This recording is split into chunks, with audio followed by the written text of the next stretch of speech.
Assalamualaikum warahmatullahi wabarakatuh. Saya Yudi Pramuko, tukang donat dari Parung, YouTuber tertua di semesta.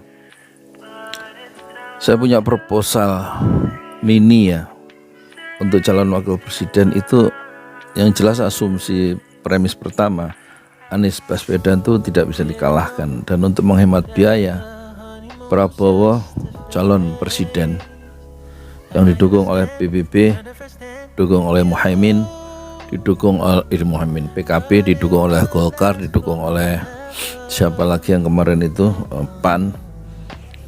Itu bergabung aja dengan PDIP ya. PDIP menjadi wakil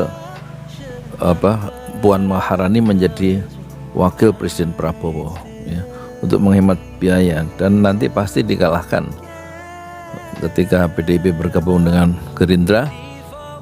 Capresnya adalah Prabowo dan siapa itu Puan Maharani, itu pasti dikalahkan oleh Anies Baswedan, dan calon presidennya mungkin Gatot Nurmantio ya.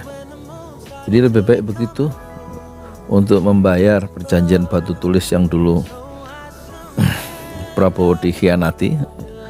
Tidak terjadi perjanjian batu tulis itu ya.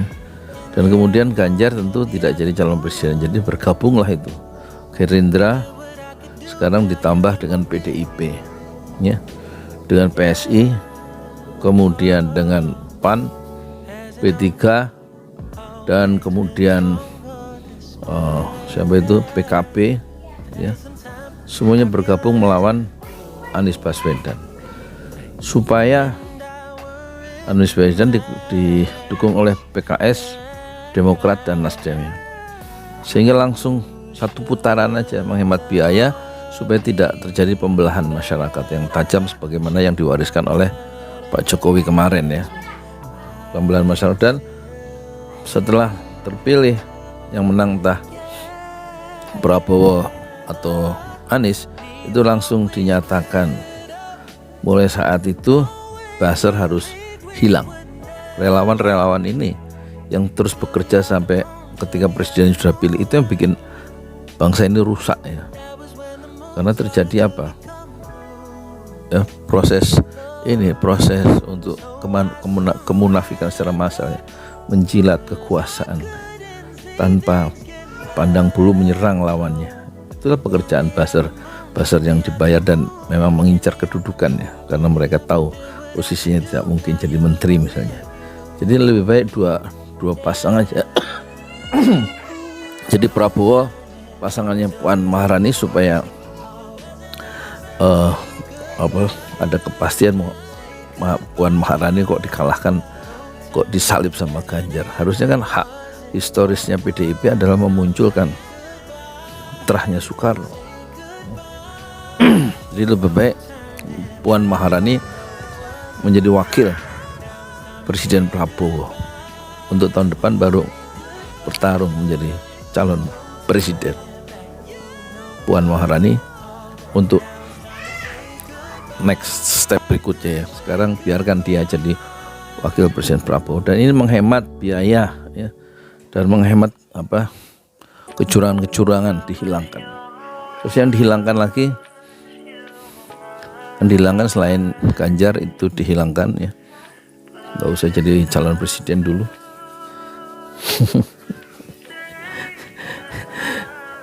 Ya moga-moga ini bisa menyelesaikan sedikit ya cara berpikir yang agak lain barangkali begitu ya sudah, supaya biayanya hemat, terus proyek-proyek IKN dan juga kereta cepat itu dipikirin ulang supaya pos-pos APBN itu tidak tersedot oleh IKN dan juga tidak tersedot oleh kereta cepat. Karena kalau pakai APBN begitu terus akhirnya kesejahteraannya kurang ya, nggak ada dana lagi untuk membiayai mencerahkan generasi baru dengan mengirim jutaan anak-anak muda ke luar negeri.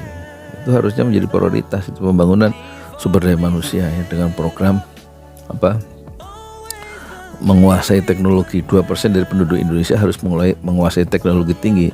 Yang saya maksud dengan teknologi tinggi bukan hanya pesawat ya, tapi juga rekayasa biologi ya, untuk menghasilkan bibit-bibit unggul, kualitas unggul di bidang pertanian, sehingga kita menjadi negara eksportir sayur dan buah-buahan ya, nomor 1 mengalahkan Thailand atau Vietnam dan lain-lain.